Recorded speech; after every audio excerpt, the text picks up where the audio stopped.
Good morning, everyone. My name is Richa. I am a student of education. I have learned about education and I've been working in this space for the past 11 years. I am a student of education from Azim Premji University, Bangalore. And my understanding of education has developed with the rigorous training and perspectives that I have developed with my university. Currently, I am working in Kanpur in a low-fee private school, and my role here involves working with children and teachers closely. My purpose is to create learning spaces where children and teachers own their learning journey. How that ownership looks like is what this talk is about. As you can see, the title of the talk is From Compliance to Ownership Rethinking Learning in Schools. And whatever I will be sharing is based on my lived experiences. So let's start with the topic. First thing is that I would like you to explore with me what is the meaning of compliance.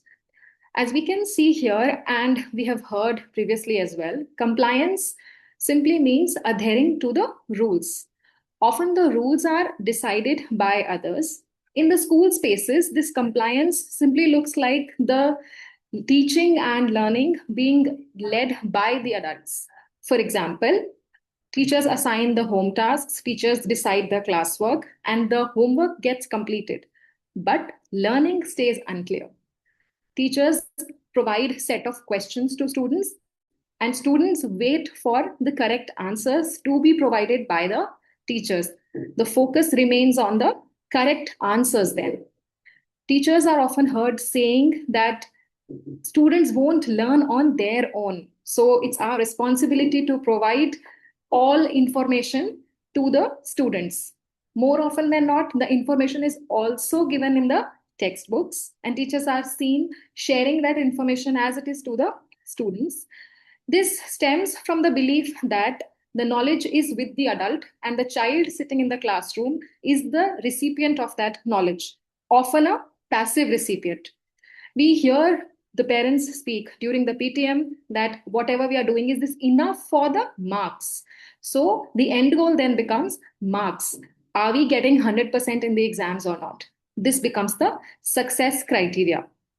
Compliance is a part of our school system even now. The reason why compliance has been there for so long is because it ensures order. The classrooms look smooth, there will be silence throughout, and the teaching learning will happen with precision. Everybody will learn the same thing in the same way. The notebooks will look exactly the same. There is an order, there is an output that is same, uniform. But the question here remains is, can we also ensure learning with compliance? Does that guarantee learning? So this is where my interest area comes in. This is what I want to explore through this discussion. Now, when we understand what compliance is, we would like to also explore, if compliance is not something that we want to take up, what is the alternative? So now we will be deep diving into the alternative of compliance, which here in this case is ownership. What are students really responsible for in our classrooms? How do we imagine a classroom that is not compliance driven? Let us see.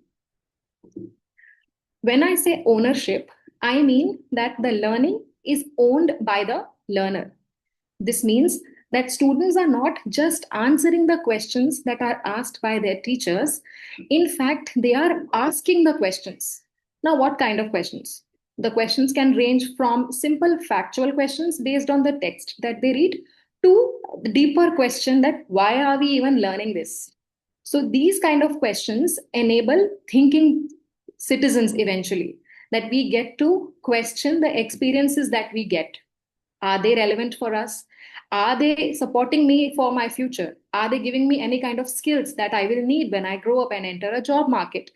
So these kind of questions, when learners start asking, they own their learning experiences.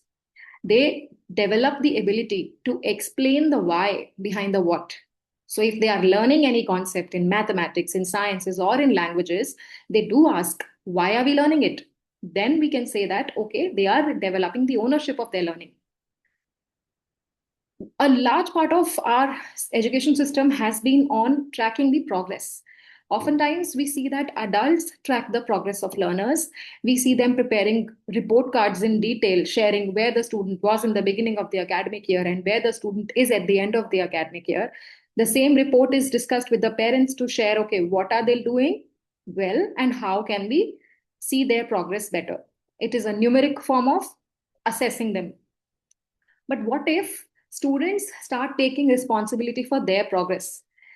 How can that look like in real classrooms? Is something I would want to discuss more in detail. Students, when they take ownership of their learning experiences, they take ownership of the process of learning that they take up. They also take ownership of the progress that they are making. This kind of a space, we can say that is owned by the learner. Now, the natural question becomes, if everything is owned by the learner, then what is the teacher doing? Is she just sitting there and watching everything happen? Not really. For this kind of a space to work, teacher's role is even more important. Let's deep dive into that as well. First, let's see, when we move from compliance to ownership, what changes? Here you will see so many pictures. I'd like to just discuss them in brief. If you see in the first two pictures, both of them are classrooms. And in both the classrooms, learning is happening. In the first room, you see the teacher is near the board, students are listening. If you just look at the snapshot, in reality, that is also not the case because I have seen this class, so I'm aware what was happening. However, in the second class, you can see that children and teacher are sitting together in a circle. They are sharing learnings. They are partners in the learning process. Third and fourth picture, both are the outputs shared by the students. Third one is a reflection note from a student that they wrote when they actually visited a historical monument near our school. Post their visit, they had to write about what they have seen and what connections do they make with that visit, and how would they want to contribute in procurement safety of that monument.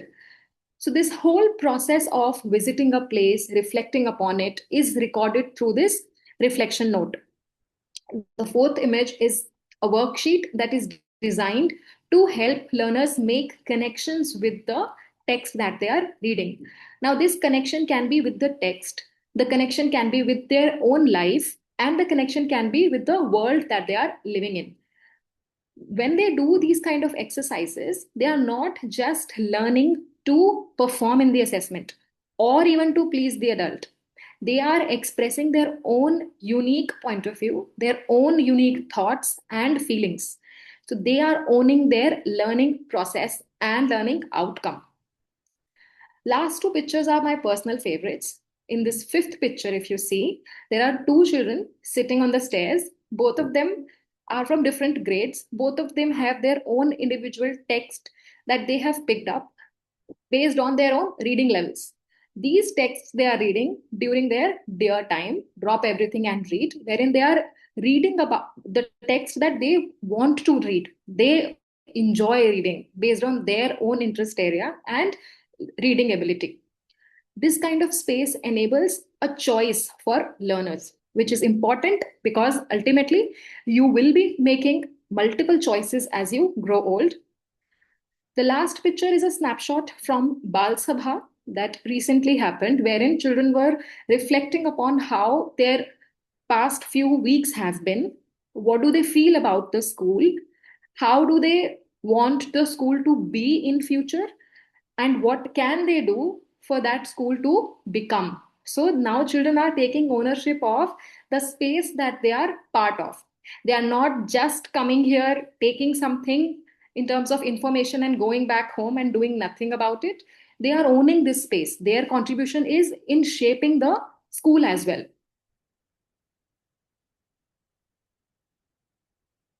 These things are possible because of certain design choices.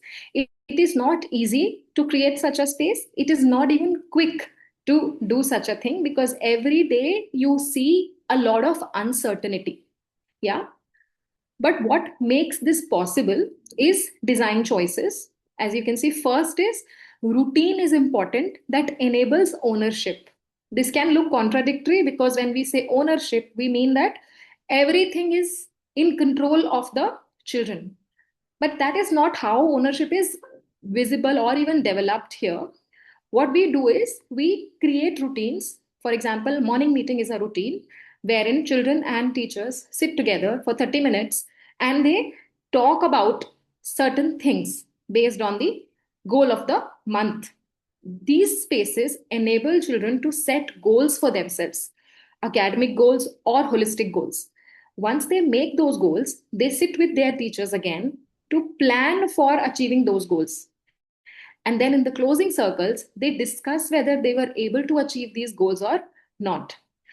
There are spaces intentionally kept for reflections wherein they reflect upon the achievement of that goal, whether they were able to achieve it or not. If they were not able to achieve it, what can they do differently next time so that they are able to achieve that goal eventually?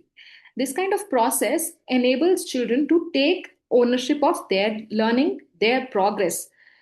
There are reading trackers kept in every classroom wherein children mention the reading level that they currently have and the reading level that they want to achieve by the end of the year. That kind of progress tracker filled by the students enable them to track their progress and own their learning journey again. There are structured choices designed for students to take ownership of their learning. For example, like I shared already, their time, it's a weekly schedule wherein they pick up a book of their choice based on their reading level and then they engage with that text. There are student led clubs wherein children offer the clubs and children participate in those clubs based on their interest. Student council is a big space, it's a very important space wherein this ownership is clearly evident. I'd like to talk some little more about this student council. So when we formed our student council, we had a choice as adults.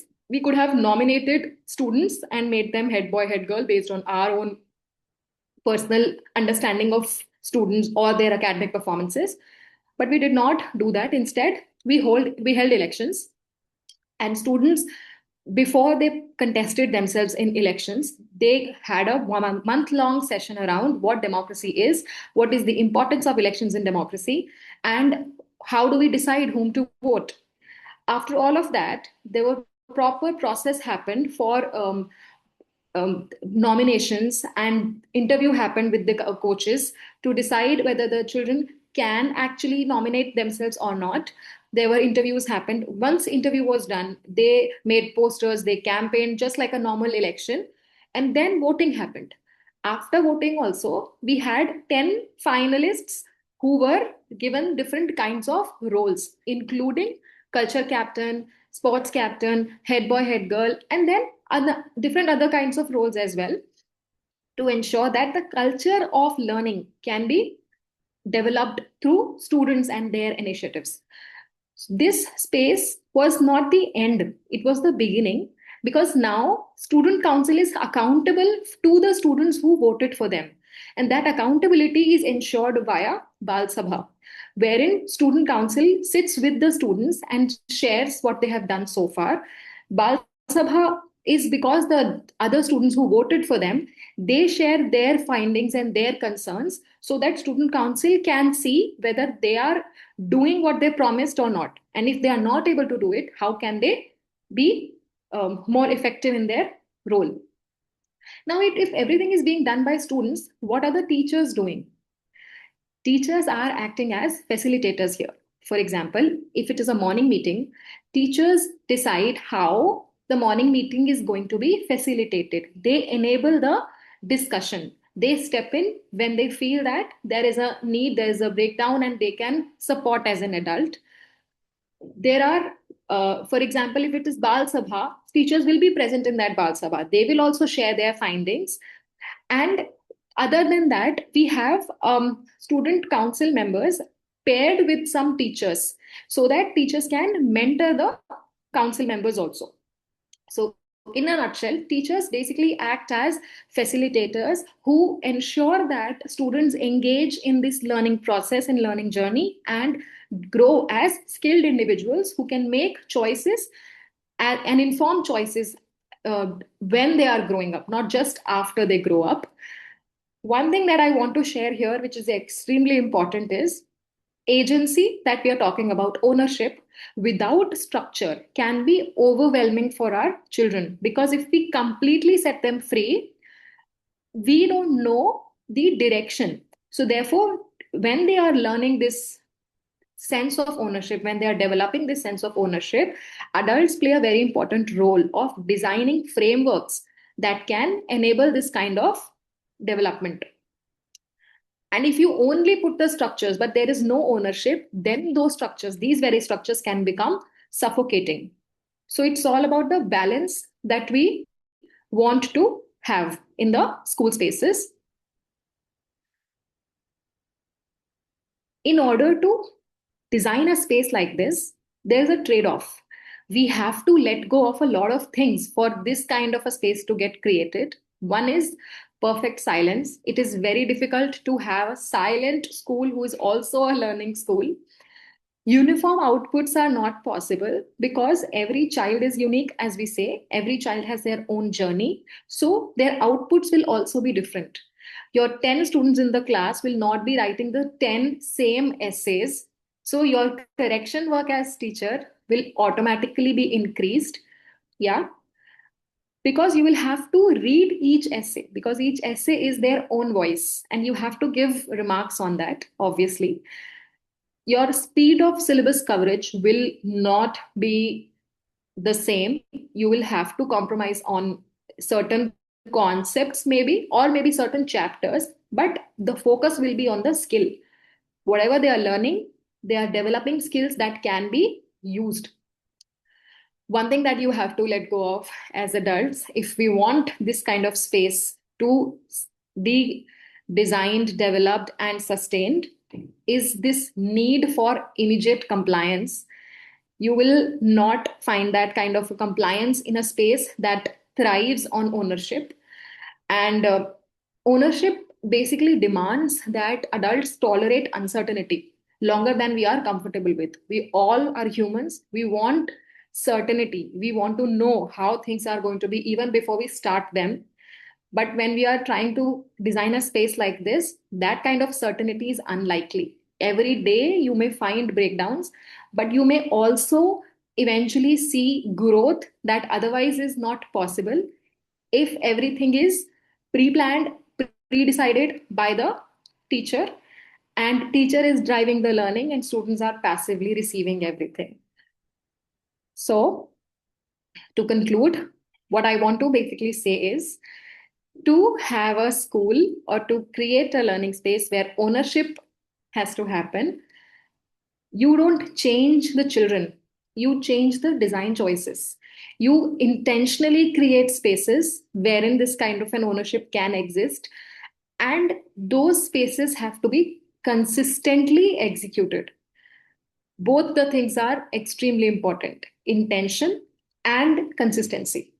With that in place, this is my hope that learning spaces can be owned by the students, and the learning that they eventually get is going to stick for as long as they stay.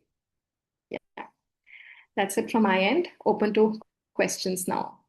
Thank you, Ms. Richa. Wonderful explanation, ma'am. Can you stop sharing your screen so that we can have a better view of your camera? Thank you so much. So, since no audience are there, Ms. Richa, like I want to ask you a couple of questions. How do you assess learning outcomes in ownership-based classrooms? So, like I said, ma'am, one is students track their own progress. They have a tracker with them and they can fill that tracker to understand how much they have grown. Second is we have reflection cycles wherein they get a reflection sheet that they have to fill. That reflection sheet has to, like, is designed in such a way that they track their journey on a scale 1 to 5. So they have to say that, okay, if it is about behavior, They will say that how often they have seen breakdown happening in the school, how often they have seen breakdown happening within them. If it is about academics, they have to share how often were they able to stick to their goal. If they were not able to stick to their goal, that also they will mention along with a plan that has to be made to make sure that it eventually happens. Of course, for the academic part of it, because we are also a school that has to prepare them for the board exams, so we do have our own cycle tests. Teachers analyze those test scores and create interventions around it. But learning, again, ownership stays with the students because the scores are shared with the students, and we sit with them to decide, okay, if this is the situation, how can we make it better? And I'd like to add one thing. Ownership is not only with the student. Students' ownership is related to students' learning. Teachers also have their own ownership. So, Mm. like, unlike the spaces that I have also seen, here everything does not go top to down. If child has to develop agency, then it starts with the adults. Teachers also own their own teaching journey. For example, if we know that we have a set of teachers, there are beginning teachers, there are teachers who have certain experience, we cannot have same kind of training sessions for them. They will decide, okay, this is my need and this is where I want to go. So this is what I want to learn right now. We provide them with the arc that has to be that has to be visible for the teachers. Okay, this is a beginner teacher, this is a advanced teacher, so that they can see their journey, and then they can decide, okay, this is where I am and this is what I need, and we'll provide them with the resources. So then a teacher coach is not guiding, or teacher coach is not directing the learning. Learning is basically owned by the teacher. Teacher coach provides framework. In the same way, learning for students is owned by students. Teachers provide the framework. Right. I hope this answers the question. Yes, ma'am. Yeah. So, what challenges did you face initially implementing this model, Miss Richa? It's basic first challenge is about the mindset, because this is something that we have not experienced as children. Even when I was learning as a student, I was following the instructions. My teacher told, okay, this is the chapter, this is the syllabus that's gonna come. You have to learn, you have to practice, you have to write same question paper, same answer sheet, same rubric. Everybody is gonna get the scores and we'll be ranked from first to whatever number of class students we have. To imagine this kind of a space, I had to unlearn a lot as a teacher coach. And the same challenge I often see with the teachers who have not experienced another way of learning. So, mindset shift is first. Second is skill development, because, like I said, in this kind of a space, teachers are not sitting idle and watching students do whatever they want to do. That is a recipe for chaos. Teachers are more planned now because they have to plan to drive a learning journey. So planning is extensive. Finding time for that kind of planning is also a big challenge, because it's why a compliance works is it's enables smooth classrooms. These kind of classrooms are not smooth. There are a lot of breakdowns because you are, sharing the ownership with the child. So being okay with not knowing everything is something that we need to be ready for, and that is a challenge at a human level. Mhm. So, what about parents, Miss Richa? How do they respond to this approach? Actually, this is where we also need to work a lot on, because our parents come from backgrounds wherein, because like I said, it's a low fee private school. So parents' orientation is important because they have not seen this kind of a space. And not just this school, even when I have worked with my previous schools of different spectrums, parent orientation has to be a conscious thing, because generating this kind of a buy-in, or making them see value in this kind of a freedom, wherein in house you will not see this kind of a freedom. If a child asks a question, there will be slaps or beatings or of all sorts, because questioning is not a trait that we appreciate in children, as a society. So there's a lot of backlash that you will expect if you try to design something like this. But like every other stakeholder, if they see success, buy-in is more likely to come, because our students have gone to different places, Mumbai, Bangalore, to represent our schools. And this kind of a belt, when they are able to do it, it is a promise that is for the student parents that, whatever we are doing is showing in terms of the results, not just exam results, results in terms of the opportunities that children are able to grab because of the way we are structuring the learning in the school. Right. So, what happens when students don't achieve their self-set goals? First thing, whenever anybody does not achieve a goal, whether it is a student or me also, is pause. You have to sit, you have to reflect why that did not happen. And it is very difficult because we are all rushing all the time. So to take that pause is extremely important, which is why we have these spaces, whether it is a morning meeting or a closing circle. Silence is important at that time. You need to know why it happened. Once they know that why, they can take support from the teachers to find out a solution also. For example, today only when we had a morning meeting, one of our students, he decided that okay, English is a challenge for him. He's working on improving it, and there is some sort of improvement that we have seen, but there's a long way to go. So he decided that okay, this is my goal even now and I want to continue working on it. Then I asked him, okay, how are you planning to do it? Because improving English is a goal, but it's not a smart goal. So then it's a conversation that follows from there. Okay, what is a smart goal? How can we make this goal smart? So that kind of support is provided by the adults around, so that children can learn to achieve their goals eventually. It's not a one-time effort; it is an ongoing process, and still we are in a process of building it. It's a habit to be built. Yes, absolutely. Right. It's So, ma'am, how do you balance curriculum requirements with student ownership? Very important question, ma'am. So we have a 9 to 2:30 timing for the school. So we have divided it into blocks.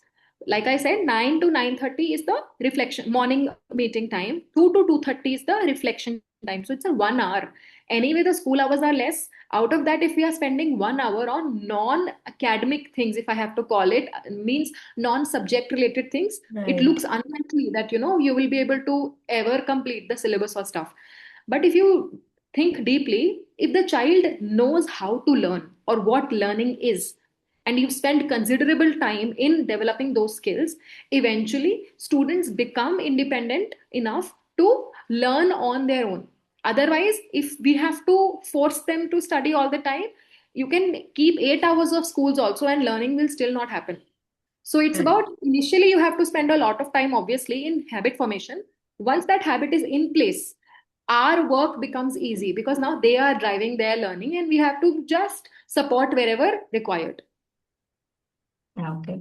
So, in this, teachers won't they get overburdened because they have to manage the curriculum, they have to manage so many other things, Very the important grading and question. assessments. So, what training do teachers need for this facilitation role, ma'am? Very, very important question, ma'am, because teacher burnout is a real issue in our country and otherwise also. So the teachers that we have in our school, they are all young teachers. Our average age, if I have to say, is around 25. Yeah. So this does not mean that it cannot work with teachers who are old, because I have also worked with teachers who were there in their 50s with a considerable amount of experience. And I have seen that teachers, when provided support, can shift anything in terms of their mindset or skill. Only that trust has to happen. Trust should be there from the coaches or management. Yeah. So train in terms of training, our teachers go to Pune. Like they went to Pune in June. They went to Pune in October for extensive training. When they went for the first time, it was a 2 weeks long training. When they went for the second time, it was a 1 week long training. The training was based on three things. One was the mindset that you need to have, the mindset being that every child can learn. Yeah. And then it was the skill part, skill in terms of, okay, literacy, numeracy, and your culture, school culture. How can you design a learning culture in the school? That kind of training actually helps a lot in generating the buy-in in the teachers. Once they believe in what they are doing, this problem of burnout can be addressed. Burnout happens when you don't know what you are doing or why you are doing it. If the why is clear, this kind of burden can be eliminated. Having said that, I would like to mention here that our teachers work a lot. It's not like you can do this kind of a work within 5 hours of school. You have to spend time in planning a lot.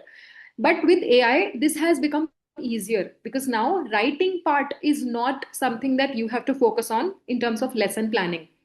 Your focus has been to be on thinking, like what kind of class you want to create, and for that what kind of input do you want, so that the outcome that you are expecting can be achieved. So Right.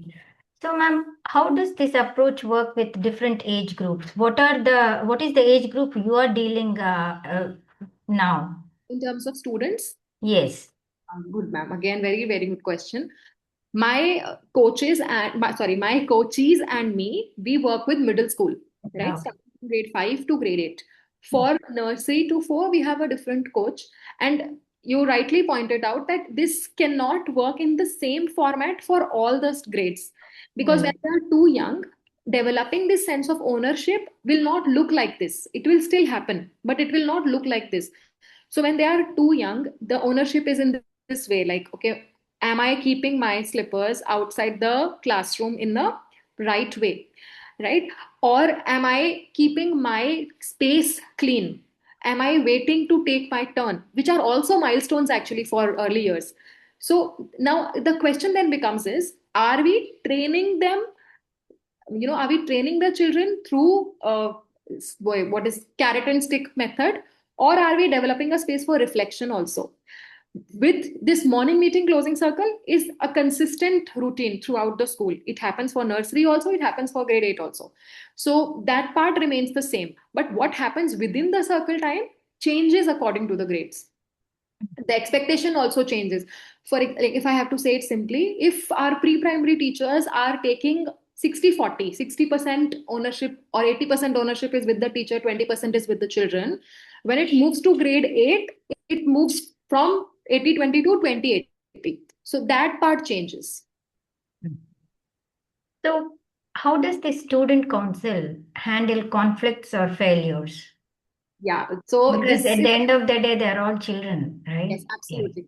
This has been my personal mission also, because when I came in, I saw a lot of conflict happening in the school. So now, for anybody who enters a school space, first thing is, when there is a lot of conflict, we are afraid of this potential of students being unsafe. Yeah, physically and emotionally too. This is something that nobody wants for children, right? So I personally wanted that this kind of a conflict can be eliminated. Initially, I tried a lot of conversations, and that did not work out so much. Then I involved my head boy. So my head, because we were facing multiple types of conflicts. One was interpersonal conflict between children. The other was a serious threat wherein children were engaging into activities like online gaming. That was scary. The consequences were scary. So then I involved him, and he conducted a session for the students. I just supported in the planning part, bare minimum support. He did it because he's very good with, planning stuff, and AI is something that he's comfortable with. He's just 12, 13 years old. So he did it on his own, and children enjoyed the session, they engaged in the session, and they took away what they wanted to take away. That does not mean that conflict stopped after that. Few months later, it recurred. We had a entire month on harmony, wherein the morning meetings were designed only with the theme of harmony.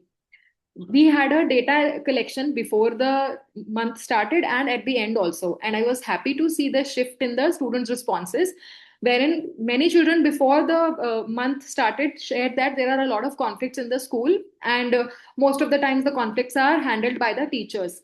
By the end of it, I saw a ray of hope wherein children mentioned that the conflicts have reduced, and even when they are happening, other students are pitching into resolve, because we discussed about conflict resolution techniques when we were doing that morning meeting.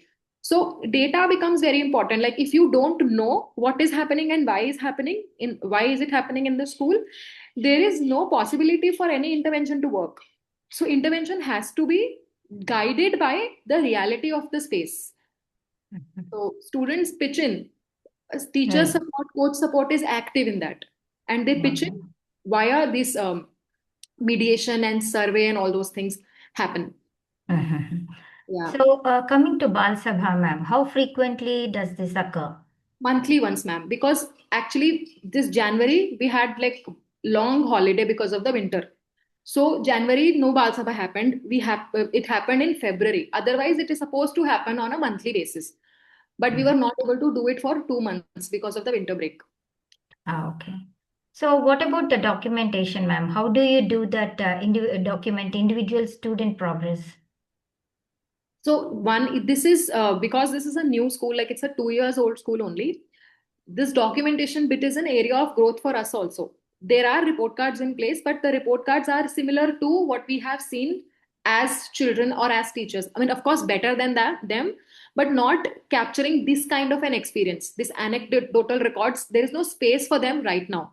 Maybe when we enter into our new academic year, because now we know that this is what we want to create, we will be more actively documenting these kind of experiences on a regular basis.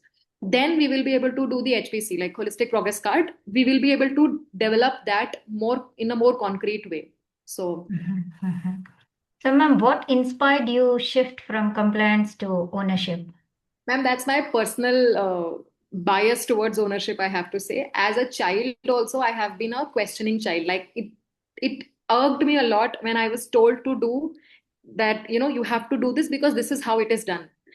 This one statement annoys me a lot. So even now, so that is why it's my personal mission in life as an educator that I want to be in spaces or other create spaces wherein questioning is welcome.